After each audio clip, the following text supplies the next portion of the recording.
Are you enjoying the training? Yeah. मजा आ रहा है आपको ट्रेनिंग में? हाँ, अब स्पीड इंग्लिश का स्पीड बढ़ता जाएगा और आप बिल्कुल तैयार हो जाइए इस स्पीडी राइड के लिए। बहुत तेजी से हम लोग निकलने वाले हैं इंग्लिश सीखने के लिए। हाँ, तो अब कुछ खास सेंटेंस पैटर्न बता रहा हूं जो बड़े काम के हैं। आप किसी से पूछना चाहते हैं क्या चल रहा है, कैसे पूछेंगे? What is going on. क्या चल रहा है, व्हाट इज गोइंग ऑन। और अगर आपको पूछना है क्या चल रहा था, व्हाट वॉज गोइंग ऑन, क्या चल रहा था। और क्या चल रहा होगा, what will be going on, what will be going on. अब पहले ये सेंटेंस आपने लिख दिया, उसके बाद में उसको कितना भी एक्सटेंड कर सकते हैं। एक्सटेंड करने के लिए what is going on in your mind, आपके दिमाग में क्या चल रहा है।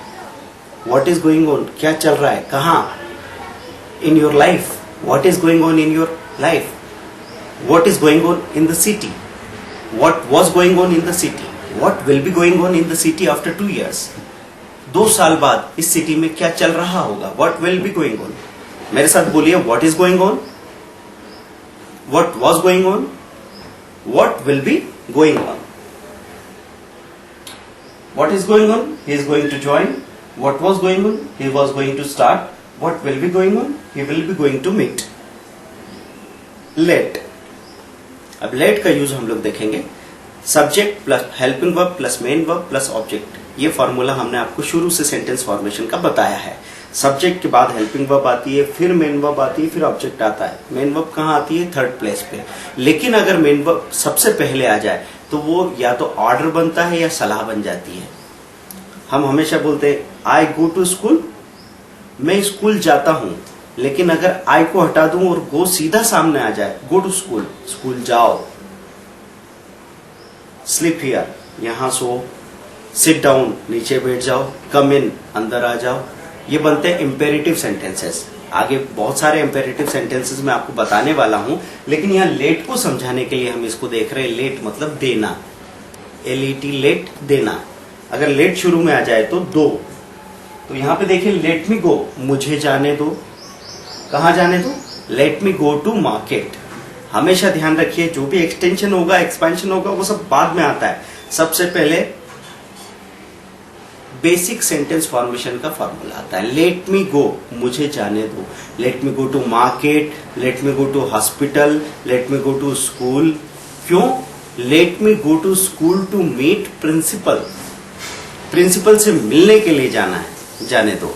Let me go to Ujjain to visit Mahakal temple. Let me go to market, let him talk to them. अब लेट मी की बजाय let him talk to them, उनको उससे बात करने दो। Let him talk to them. Let her marry with him, उसको, let her, उस लड़की को, हिम के साथ, उस लड़के के साथ। Let her marry with him, उसको उसके साथ शादी करने दो। लेट देम एंजॉय टुगेदर, उनको मजे करने दो साथ साथ। Let us play cricket, let's play को हम लोग बोलते हैं let's play. Let's go, let's dance, चलो डांस करें, चलो चले, लेट्स गो। लेट्स एंजॉय, चलो मजे करते हैं। लेट का यूज समझ में आ गया। अब आगे चलते हैं हम लोग। राइट नाउ, इसी वक्त। I want him right now, मुझे वो इसी वक्त चाहिए। गो देयर राइट नाउ, इसी वक्त वहां जाओ।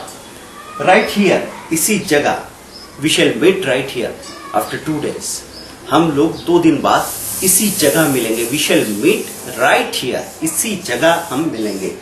इन कोर्स ऑफ टाइम, समय बीतने पर, we got married. In course of time we became very familiar, मतलब समय बीतने पर हम लोग बहुत फैमिलियर हो गए। बाय हार्ट, कंठस्थ। So all the tenses should be by heart. कंठस्थ आपको ऐसे होने चाहिए कि आप जब भी समय मिले फटाफट से उसको यूज कर सके, क्योंकि टाइम मिलता नहीं जब आप बोलते हैं। उसकी समझ होनी चाहिए, ये कह सकते हैं हम लोग। एट वंस, अचानक। He came to me at once, he told me at once, उसने अचानक मुझसे कहा। At once, at the 11th hour, एन मौके पर। Why do you do everything at the 11th year?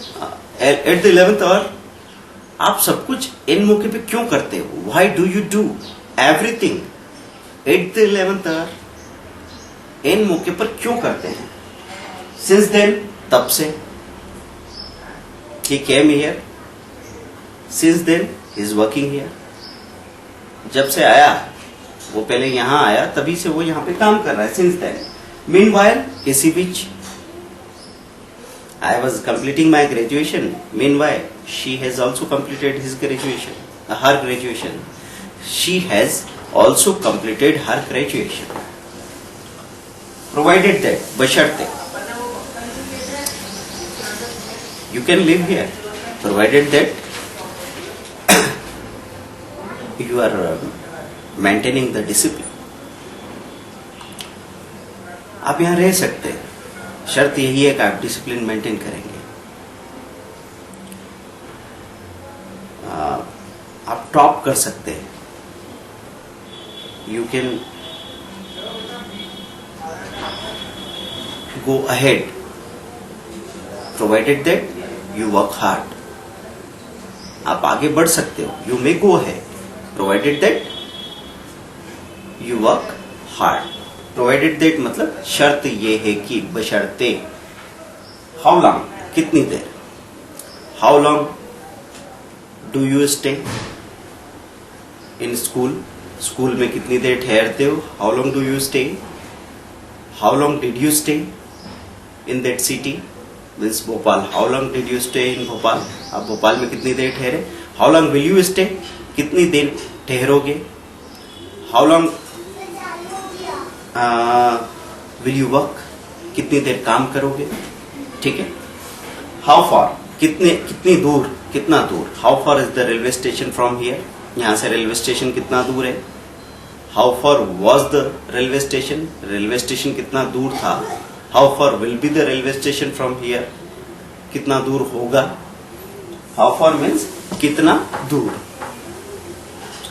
सच, ऐसा. I didn't watch such a movie before. मैंने इससे पहले ऐसी मूवी कभी नहीं देखी. Such a movie. How much, कितना. जिसको नापा जा सकता हो. How much, कितना. गिना नहीं जा सकता. How much. How much milk. How much time. How much labor. So, जब आप पैसों की बात करते हैं तो हम how much बोलते हैं. How much money. तो जब भी आप किसी चीज का भाव पूछते हैं, कैसे पूछते हैं. How much for this. इसका कितना. How much. How many, countable चीजें. How many brothers do you have. आपके कितने भाई हैं. How many fingers do you have in your hands. आपके हाथों में कितनी उंगलियां हैं. How many days will you need to complete this work. How many days will you need, कितने दिन आपको चाहिए होंगे इस काम को कंप्लीट करने में. How many days will you need to complete this work. How much, how many. It's okay. Thank you.